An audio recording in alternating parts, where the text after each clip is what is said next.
Բարի երեկո սիրելի հայրենակիցներ, մենք շարունակում ենք խոսել կրթության, գիտության, մշակույթի, սպորտի եւ երիտասարդության ոլորտների կարևոր հարցերի մասին։ Այսօր խոսելու ենք սպորտից եւ այդ խոսակցությունը լինելու է մեր ճանաչված մարզիկ Հռիփսիմե Խուրշուդյանի հետ։ Բարի երեկո Հռիփսիմե, շատ շնորհակալ եմ, որ միասին խոսելու հնարավորությունը կա։ Բարև ձեզ, Տիկին Անդրեսյան, շնորհակալ եմ հրավերի համար։ Ես անկեղծ ասած շատ հարցեր ունեմ սպորտի մասին, բայց իմ թերևս ամենաառաջին հարցը, որ ուզում եմ տալ, դա այն է, թե ինչպես որոշեցիք զբաղվել ծանրամարտով եւ ինչպես ձեր ընտանիքը վերաբերեց դրան, որովհետեւ մեզ մոտ հասարակության մեջ կա, չէ, ընդունված պատկերացում, որ աղջիկները պիտի է սպորտաձևով զբաղվեն, տղաները է սպորտաձևով եւ հետաքրքիր է ձեր մոտ ինչպես է այդ ընթացքը եղել։ Շնորհակալություն, ասեմ, երբ որ սկսեցի զբաղվել այս սպորտաձևով, Հայաստանում ընդհանրապես չկար ծանրամարտով զբաղվող աղջիկներ, դա եղել է 1999 թվականին, երբ որ սկսեցի հաճախել, ծնողներս մինչ օրս դեմ էին, բոլորն էլ ասում էին, որ դա սպորտաձև չի, աղջիկա, որ մի ծնողը կուզենար, որ իր աղջիկը նման ծանրություն բարձրացնի իր գլխավերևում, ու ես նրանով էի ոգևորված, որ Հայաստանում այդպիսի սպորտաձև չկա, աղջիկ չի զբաղվում։ Ուզում եք լինել առաջինը։ Այո, ու դա եղավ առաջինը։ Առաջինը ասեմ, որ քույրս գնաց, հաճախեց, հետո ինձ տարավ, բայց ինքը դուրս եկավ, ու ես շարունակեցի։ 3 տարի մարզվել եմ, բայց չեմ սիրել։ Ուղղակի ոնց որ հետաքրքիր լիներ այդ դժվարությունները, այդ կարծիքները, ինչպես կհաղթահարեմ։ Հետո առաջին մեդալս երբ որ նվաճեցի, ովքեր որ դեմ էին, շատ ուրախացան ու ես ասացի, բա ասում եք, աղջիկը չի կարող ծանրություն բարձրացնի։ Ու այդպես ես գնացի առաջ։ Եվ ոչ մի վարքան չեք փոշմանել։ Չէ, մինչ օրս ես ասում եմ, երանի 20 տարեկան լինեի, վերադառնայի մեծ սպորտ։ Շատ եմ սիրում սպորտը։ Կա պատկերացում, որ իրականում մեծ սպորտը ու առողջ ապրելակերպը իրար հետ գրեթե կապ չունեն, որովհետև սպորտսմենը, որ ամեն օր զբաղվում է պրոֆեսիոնալ կերպով որևէ մարզաձևով, իրականում շատ առողջական խնդիրներ է կուտակում, ոչ թե առողջություն է զարգացնում։ Եթե սիրողական սպորտով զբաղվեն, առողջ ապրելակերպ կլինի, իսկ եթե արդեն պրոֆեսիոնալ խորանում է սպորտի մեջ, հետագայում արդեն զգում ես, թե ինչպիսի առողջական խնդիրներ ես ունենում։ Ես իմ օրինակն եմ բերում, բալիկներիցս հետո երբ որ վերադարձա սպորտ, չունեի գրիժաներ։ Հետո որ արդեն ես սպորտից դուրս եկա, զգացի, որ ես բավականին մեծ վնասվածքներ ունեմ։ Բայց ամեն դեպքում սա նաև բնավորություն է կոփում, սա օգնում է այնպիսի դժվարություններ հաղթահարել, որ սպորտով չզբաղվող մարդիկ երևի երբեք չեն կարողանա հաղթահարել։ Կամքի ուժ, ամենաուժեղ ձեռքբերումս դա եղել է կամքի ուժը ու նպատակների հետևից գնալը իմ մոտ։ Իսկ եղել է մի բան, որ ոչ սպորտի հետ կապված դժվարություն կյանքում, որ հաղթահարել եք հենց սպորտի դաստիարակած, այսպես կոչված մարտական ոգու շնորհիվ, որ հասկացել եք այս սպորտը ձեզ կյանքում օգնեց։ Ճիշտն ասած 12 տարեկանից սկսել եմ զբաղվել սպորտով, այս 1 տարի է որ դադար եմ տվել, հələ այդպիսի բան չեմ զգացել։ Հռիփսիմե, մի շատ կարևոր կետից սկսեցինք խոսակցությունը, ասացիք, որ երբ սկսեցիք զբաղվել ծանրամարտով, առաջին կամ ձեր քրոջ հետ մեկտեղ առաջին աղջիկներն էիք, որ ծանրամարտով էիք զբաղվում եւ հիմա մենք ունենք բավականին այո աղջիկներ ունենք հավաքականի կազմում մոտ 35 հոգի Հայաստանում կան զբաղվող աղջիկներ, դա գովելի է։ Մնում է արդեն արդյունքները բարելավեն,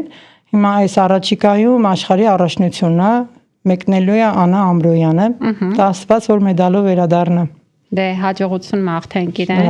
կարծում եմ, որ թիմն էլ շատ լավ ոգևորում եւ աջակցում է ու հատկապես ծանրամարտում շատ տեսանելի է, որ թիմային աջակցությունը կա,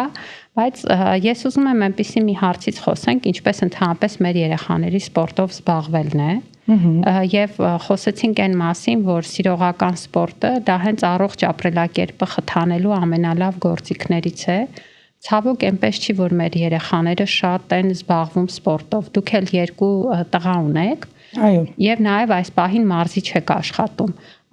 Դուք ինչ խնդիրներ եք հիմնականում տեսնում, որոնք որ հետ են պահում մեր երեխաներին սպորտով զբաղվելուց եւ ինչ պիտի անենք, որ նրանց ավելի խրախուսենք սպորտով զբաղվել։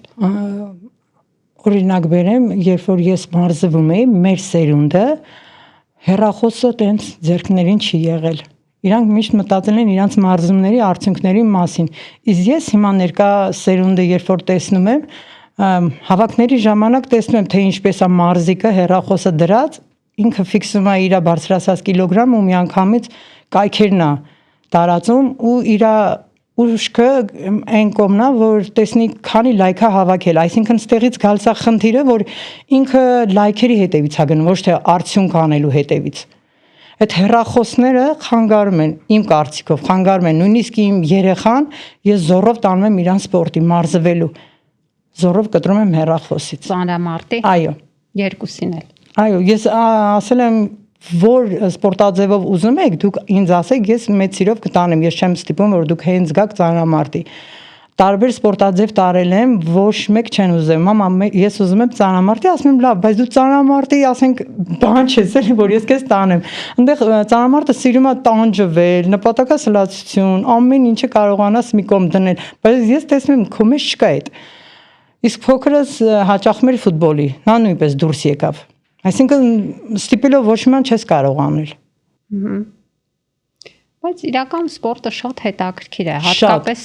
մարզաձևեր կան, որ ավելի գուցե խաղային, թիմային, որ երեխաների համար դրանք պիտի որ շատ հաճելի զբաղմունք լինեին։ Ես օրինակ ասում եմ ու միշտ կրկնել եմ, որ սպորտը դաստիարակում է մարդուն, ես ինքս դաստիարակվել եմ սպորտի մեջ։ Ես կուզենամ, որ այդ սերունդն էլ դաստիարակվի սպորտի մեջ։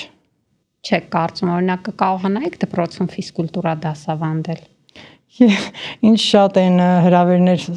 տվել, բայց ես մերժել եմ, որովհետև իմ ներվերը տեղի չի տալիս։ Ես ուզում եմ, որ իրանք միշտ բարձրունքում լինեն, ես չեմ կարող նորից սկսեմ սովորացնել բան, եթե ինչ որ մի սխալ բան տեսա, կարող կոպիտ հնչի, ես համ կազդվեմ, համ էլ այդ երեխային կվիրավորեմ։ Այսինքն դուք առավելագույն արդյունքի եք ինքներդ ձգտում եւ մյուսներից էլ պահանջում եք։ Այո։ Եվ ով դրան չի հասնում, այդտեղ արդեն Պետք է արդեն համբերատար լինես, մարզիչը պետք է լինի հոգեբան, համբերատար, կարողանա ամեն մեկի այդ դրության մեջ մտնի, ամեն մի երեխա տարբեր բնավորության տեր է։ Դրա համար ամեն մեկի հետ իր լեզվով պետք է խոսես։ Ես հիշում եմ, երբ որ 2023 թվականին ծանրամարտի Եվրոպայի առաջնությունը անցկացվում էր Հայաստանում եւ դուք էլ դրան մասնակցում էիք, եւ ինչպես էր նաեւ հանդիսատեսը ողջունում մեր բոլոր մարզիկներին։ Շատ լավ միջոցառում էր կազմակերպված։ Ասեմ, որ ես 2 օլիմպիական խաղեր եմ մասնակցել, նման միջոցառում չէ, նույնիսկ ասում եմ, օլիմպիական խաղերը այդպիսի կազմակերպված միջոցառումներ չի արել, թե հանդիսատեսը, թե մարդկային այդ ընդունելությունը, թե նվերների առումը, որ դիմավորում էին, հաջողություն էին մաղթում, դրա համար այդ ոգևորությունն էր, որ ինձ այնպես արեց, որ ես մեդալով հանդես եկա, էլի վերցրի մեդալը։ Դե կարծում եմ նաև շատ հուզիչ պահ էր ու ես հիշում եմ նաև պարգևատրման արարողությունը եւ դուք էլ պարգևատրեցիք։ Այդպես եւ ինձ համար էլ շատ հաճելի էր ձեզ տեսնել պատվանդանին։ Հիմա մեր երկիրը պատրաստվում է հյուրընկալել նաև 27 թվականի աշխարհի ծանրամարտի առաջնությունը, այո, եւ կուզեմ նաև դուք ձեր զգացողությունները համեմատեք, որտեղ շատ մրցաշարերի եք մասնակցել եւ հենց Հայաստանում քո սեփական երկրում կազմակերպվածին ասում են երբեմն տանը պատերը օգնում են, այդպիսի զգացողություն ունեի։ Միանշանակ օգնում են, որովհետեւ այդ երկրպագելը քեզ ավելի է ոգևորում եւ ուժ տալիս ու պարտավորվածություն ես զգում, ասում ես քո տան մեջ ես, քո դրոշը պետք է բարձրանա, պետք է մեկ այլ երկրացի գա, քո տան մեջ քեզ հաղթի, հենց այդ նպատակով է գնում էի առաջ։ Ու այդ երկրպագելը հիմա ես որ խոսում եմ, հուզվում եմ ու հիշում եմ այդ դրվագները, հենց առաջի ելույթս էր, որ վերադարձա սպորտ։ Ասի պետք է մեդալով վերջացնեմ, ու շատ լավ էր։ Ու բոլորը ինձ ասում էին, որ կազմակերպվածությունը շատ լավ էր։ Հիմա որ գնում ենք մրցումների, գալիս էինք, ասում էին, որ Հայաստանի մրցումները հոյակապ էր, որ լսել են արդեն աշխարհի առաջնությունը պետք է Հայաստանում լինի, ոգևորված սպասում են։ Հիմա երբ որ ակտիվ սպորտից դուրս եք եկել եւ որպես մարզիչ եք աշխատում, ամենաշատը ի՞նչն եք կարոտում սպորտային ակտիվ կյանքից։ Իմ մարզումները նույնիսկ երեք այնպես ստացվեց, որ մարզումներից պայուսակ ինձ պետք էր, հանեցի կոշիկներս, տեսա նորից կրկին հուզվեցի, վերապրեցի, չգիտեմ։ Բայց դուք խոսեցիք կամքի ուժի մասին եւ այն ինչ արեցիք դուք շատ քչերը կարող են անել սպորտից դուրս լինելով այդքան ժամանակ վերադառնալ եւ նորից հայտնվել պատվանդանին։ Շատ դժվար էր, ճիշտ է, ես ասում եմ, ես վերադառնալու եմ, ես էս եմ անելու, բայց շատ դժվար էր, երբ որ արդեն սկսում էի ֆորմի մեջ մտնել, զգացի, որ չէ, ես խոսք եմ տվել, բայց ես ոնց որ չկարողանամ իմ խոսքի տերը լինել, վնասվածքներ ձեռք բերեցի ու սկսեցի տենց վնասվածքներով մարզվել, ասի ես այնպես պետք է անեմ, որ ես սուտ խոսան դուրս չգամ։ Նույնիսկ վերջի մրցումները ես ուզեցա հրաժարվեմ, որովհետև այն կարգեր, որ չէի կարող նույնիսկ ոտքս դնել գետին։ Այդպես ամուսինս ասեց դու Ռուսիմ Խուրշիդյան ես, քո խոսքի տերն ես, այդպես չի։ Ոգևորեց, ասի հա, ես այդպես եմ եղել ու այդպես էլ կամ, ասես դե վсё, օրը գնում ենք մրցումների, ինչ եղավ, վсё, էտա։ Կամ լավ կամ վատ, վերջ էտա սպորտը։ Այդտենց գնացինք մրցումների ու այնպես ստացվեց, որ իմ մրցակիցները կրկնեցին իմ արած կիլոգրամները, նույն։ Մեզ մոտ այսպիսի օրենք կա, ով առաջին անում է այդ տվյալ երկրամարտի գումարը, նա հաղթում է։ Հենց թուրքն ու մեր հայը սխալ էին հաշվարկ արել։ Այնպես արին, որ ես մնացի նույն տեղում, իրանք ինձանից հետո։ Ասի որ մնտա Աստված պարգևեց ինձ այդ մեդալը բաղձալի։ Դե առաջին հերթին ձեր աշխատանքի շնորհիվ։ Հա, տեսավ ինչքան եմ տանջվում երևի։ Բայց դուք խոսեցիք ընտանիքի աջակցությունից եւ դա ամենակարևոր բաներից է կարծում եմ սպորտսմենի համար եւ շատ կարևոր է որ այդ պահին այդ հոգեբանական աջակցությունը նաեւ լինի ու ինձ հետաքրքիր է հիմա երբ որ դուք ինքներդ մարզում եք երեխաներին նաև մարզիչի հոգեբանական աջակցությունն է երեխաների համար շատ կարևոր։ Ինչպես եք ոգևորում, օրինակ, երբ որ մի բան փորձում են, չի ստացվում։ Ես ասում եմ, դուք ինձ լավ ճանաչում եք, ասում են, հա, ոնց չենք ճանաչում։ Ասում եմ, դուք տեսել եք իմ մրցումների ելույթները, հա, տեսել ենք։ Ասում եմ, դուք գիտեք ինչքան դժվարություններ եմ հաղթահարել։ Ես կին լինելու ամեն դժվարությունները, վնասվածքները ես հաղթահարել եմ։ Դուք տղա ձեր հալով պետք է ամեն ինչ անեք, որ գնաք բարձրունքի։ Ու այդպես ես իմ օրինակները բերելով ու ասում եմ ես աղջիկ հալով այսքան կիլոգրամ եմ բարձրացել, ամոթ չի որ դուք չբարձրացնեք, այդպես խրախուսելով, մոտիվացնելով սկսում են արդեն իրանք ու ինձանից պահանջում են որ կարող ենք ավելանալ այս քաշերը, կարող ենք ավելանալ ու այդպես գնում են առաջ, կարողանում եմ համոզել։ Դե կարևոր է որ այդ հաղորդակցությունը, կոնտակտը կա։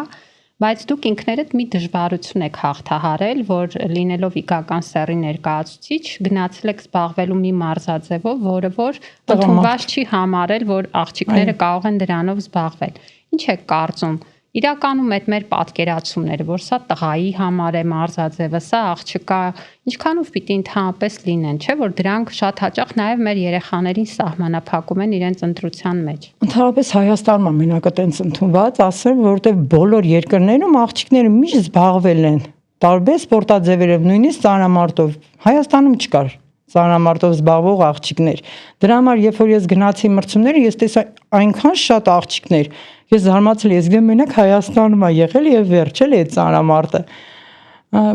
Իմ կարծիքով աղջիկները բոլոր բնակավարներում պետք է լինեն։ Պետք է լինեն հավասարություն, ոչ թե լինի 70% տղամարդ, 30-ը լավ թող աղջիկները, չէ։ Ես հիմա ձգտում եմ որ աղջիկները նույնիսկ գերազանց են տղաներին։ Իսկ կան աղջիկներ ում դուք եք համոզել եւ բերել ծանրամարտ։ Հա, 2 հոգի ունեմ, որ իմ անձնական սաներ են։ Ոչ թե համոզել եմ, այլ երբ որ իր եղբորը բերեց ընդունեց, ասի դու չես ուզում սպորտով զբաղվել, ես եմ հենց մարզելու, ասես եթե դուք եք մարզելու անպայման կգամ, ասի դե լավ է, որ ասենք ես կարողացա քեզ բերել սպորտ։ Կարծում եմ այդպես շատ երեխաներ կլինեն, որ իմանան դուք եք լինելու մարզիչը, գան ձեզ մոտ հենց մարզվելու։ Շատ է հիմնականում ծնողներ, աղջիկների ծնողները թույլ չեն տալիս։ Մեր աղջիկները կկոպտանան, մեր աղջիկները չեն մայրանա, մեր աղջիկները էս, ասում եմ նայեք ինձ, նորից ես իմ օրինակն եմ վերում, ասում եմ ունեմ 2 տղա, ոչ թե աղջիկ, այլ 2 տղա, ընդհանրապես չի խանգարում, եթե գեներով ինչ-որ խնդիրներ չունեք, բոյի հասակի համար են մտածում, ասում եմ նայեք իմ բոյը, ամեն ինչի իմ օրինակը բերում եմ, այնպես որ այդ բացասական կարծիքները մի քիչ կոտրում եք։ Մերմացնում, հա։ Այդպես է ստացվել, դուք այդպես կոտրելով գնում եք առաջ։ Իսկ ո՞րն է ձեր հաջորդ բարձունքը, որ ձեզ համար մտածել եք, որ այ հաջորդը ուզում եք դա անել։ Հաջորդը ուզում եմ միջազգային մրցավարի հայտ եմ ներկայացրել, ուզում եմ որ կրկին սպորտի մեջ լինել, ինչքանով որ կարողանամ մեր հայ մարզիկների կողքին լինել, թեկուզ այդ դատավարության ժամանակ, մրցակցության ժամանակ, երբ որ տվյալ երկրի մրցավար է լինում, կարողանում եմ ինչ-որ բանով օգնած լինել։ Մատա Աստված։ Այ այդտեղ մենք շատ հաճախ ենք խոսում արդար մաքուր սպորտի մասին եւ հատկապես այնպիսի ուժային մարզաձևերում, ինչպես նաեւ ծանրամարտն է, շատ կարեւոր է եւ եղել է որ դուք ինքներդ դառնաք ոչ արդար մրցավարության զոհ։ Այո, եղել է ու ես զրկվել եմ ոսկե մեդալից, նվաճել եմ արծաթե մեդալ։ 3 մրցավարներից 2-ը սեղմեցին կարմիր կոճակը, որը որ շատ թույլ էր այդ սեղմումը ձեռքի, կարող են եւ հաշվել, բայց այդ ով որ ինձ հաղթեց, այդ մրցավարի երկրացին էր։ Բայց հիմա դուք ուզում եք արդար մրցավար լինել, չէ՞։ Հա, եթե ես գնամ նույնիսկ մեր երեխաները, մարզիկները ասում են, չէ, որ դու գաս հաստատ, եթե մենք սխալ անենք, պետք է սխալ դատես, ասում են, ախր սիրտը չի տանի։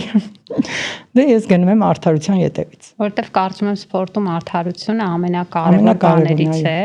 եւ իրականում մարզիկն էլ եթե գիտի, որ իր հաղթանակը այնպես չի որ արդար է, դա որևէ կերպ բերկրանք չի ավելացնում, այլ հակառակը հիասթափություն է բերում։ Բայց նաև այդ արդարությունը ազնվություն է, չէ՞ պահանջում, որ դու մարզվելիս արդար լինես, որ դու պատրաստվելիս նաև հետևես բոլոր կանոններին։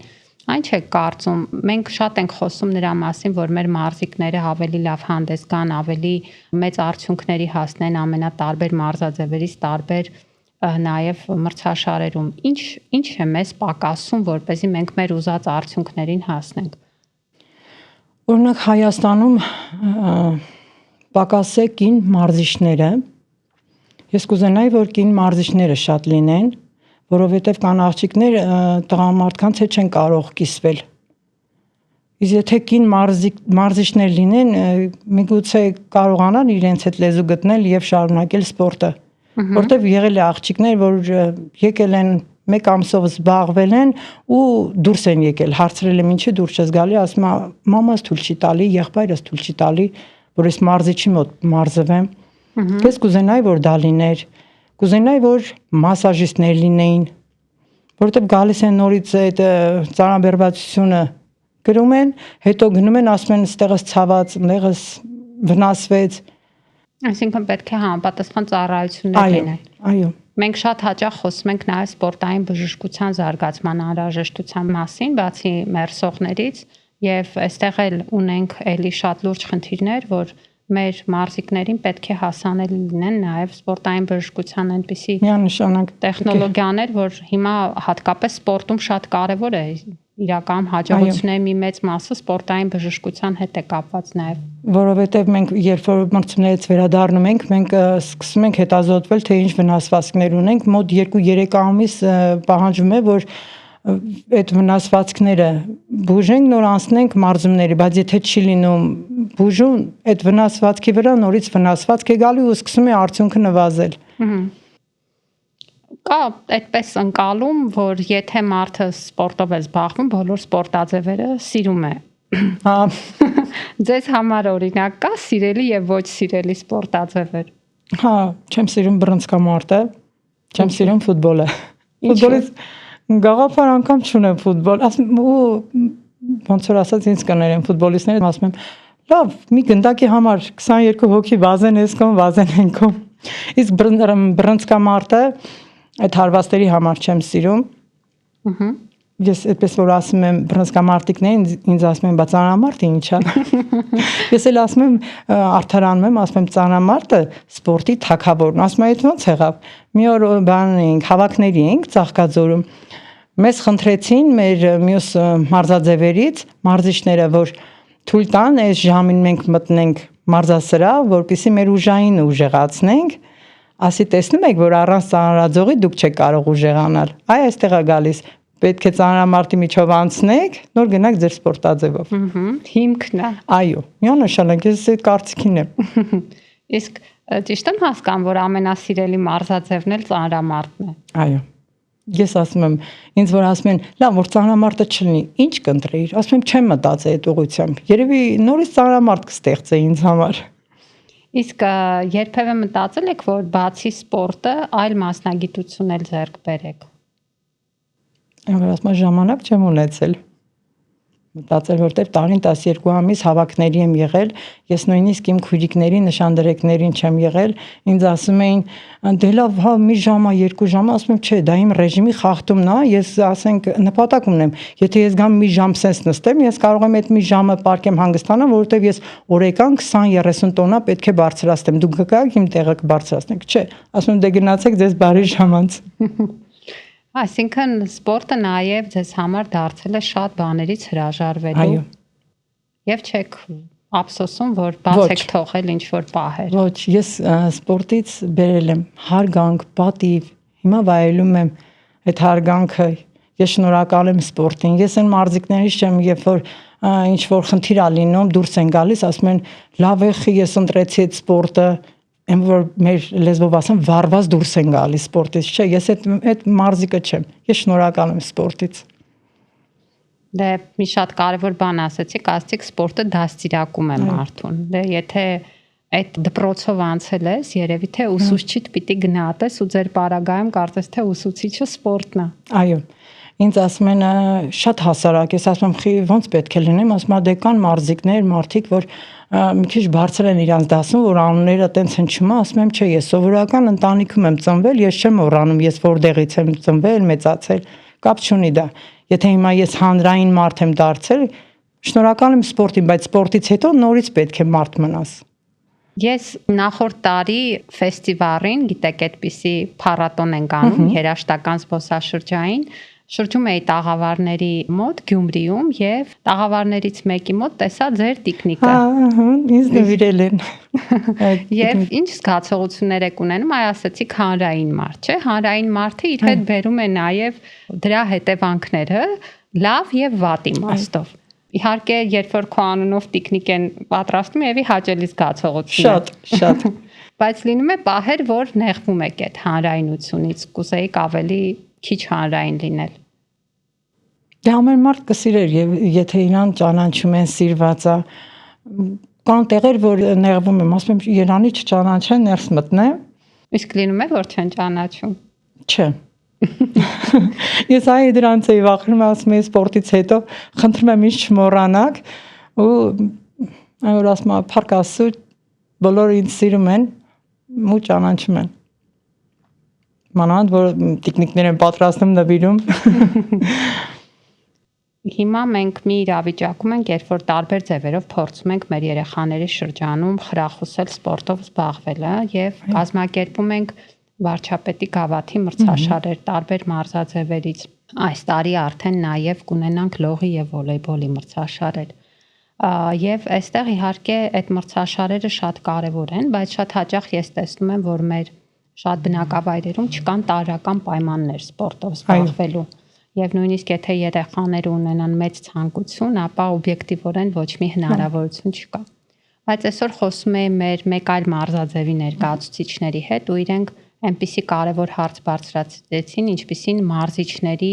պատրաստվածությունն է եւ խոսում են այն մասին, որ իրականում մեր երեխաների սպորտով զբաղվելու եւ արդյունք ունենալու տեսանկյունից շատ մեծ ազդեցություն են թողնում նաեւ մարզիչների ոչ բավարար պատրաստվածությունը։ Այնց հետաքրքիր է դուք հիմա ինքներդ մարզիչ եք։ Ինչ եք կարծում, ինչպիսի վերապատրաստումների կամ ինչպիսի աշխատանքի կարիք ունեն մեր մասնագետները, որպեսզի լավ մարզիչ լինեն եւ երեխաների շրջանում կարողանան արդյունքների հասնել։ Հիմա այսպես ասեմ, ուրեմն երբ որ սպորտով զբաղվում են ու արդյունքի չեն հասնում, իրանք արդեն իրանց մարզիչ են զգում։ Սխալ է ձևավորվում արդեն մարզիչ-մարզիկ հարաբերությունները։ Ես կուզենամ, որ վերապատրաստվեն, ունենան այդ մարզիչի կրթությունը, որտեղ մարզիչի կրթությունը ամեն ինչ կախված է հենց մարզիչից։ Ես նորից եմ կրկնում, ասում եմ, որ նա պետք է հոգեբան լինի, նա պետք է դաստիարակող լինի, ծնող լինի, չգիտեմ, ամեն ինչ մեկ տեղում պետք է լինի դա։ Շատ լավ կլինի, որ մարզիչները վերապատրաստում անցնեն ու ունենան այդ մասնագիտությունը, որտեղ ամեն մեկը ով